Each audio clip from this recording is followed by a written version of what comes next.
যে গরুর হাটগুলো রয়েছে, কুরবানির হাটগুলো রয়েছে এবং আমাদের আওতাধীন এলাকায় যে বাস কাউন্টার এবং বাস টার্মিনাল গুলো রয়েছে, এগুলোতে আমরা হচ্ছে যে কোনো ধরনের প্রাইস হাইকিং যাতে না হয়, টিকিট সরকার অনুমোদিত ভাড়ার বাইরে যাতে কোনো টিকিট বিক্রয় না হয়, একই সাথে গরুর হাটগুলোতে যাতে দালালদের দৌরাত্ম্য থেকে সাধারণ জনগণ রক্ষা পেতে পারে, এই লক্ষ্যগুলোকে সামনে রেখে আমরা রেগুলার আমাদের আওতাধীন এলাকায় এক এক দিন এক এক জায়গায় আমরা আহ, এই কার্যক্রমটা পরিচালনা করছি। আমাদের মূল উদ্দেশ্য কাউকে অহেতুক হয়রানি বা কাউকে অহেতুক কোনো বিড়ম্বনার শিকার করানো নয়।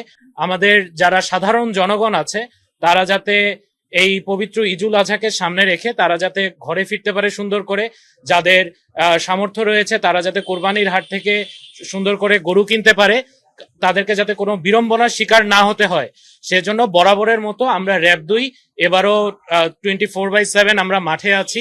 ইনশাল্লাহ আমরা আমাদের আওতাধীন এলাকায় কোনো ধরনের কোনো অপ্রীতিকর অবস্থায় যাতে আমাদের সাধারণ জনগণকে পড়তে না হয় সে ব্যাপারে আমরা সর্বদা সচেষ্ট আছি। আমাদের এখানে ম্যানুয়ালি যে টিকিট বিক্রয়গুলো হয় সেটা নিয়ে আমাদের গোয়েন্দা টিম সবসময় আছে।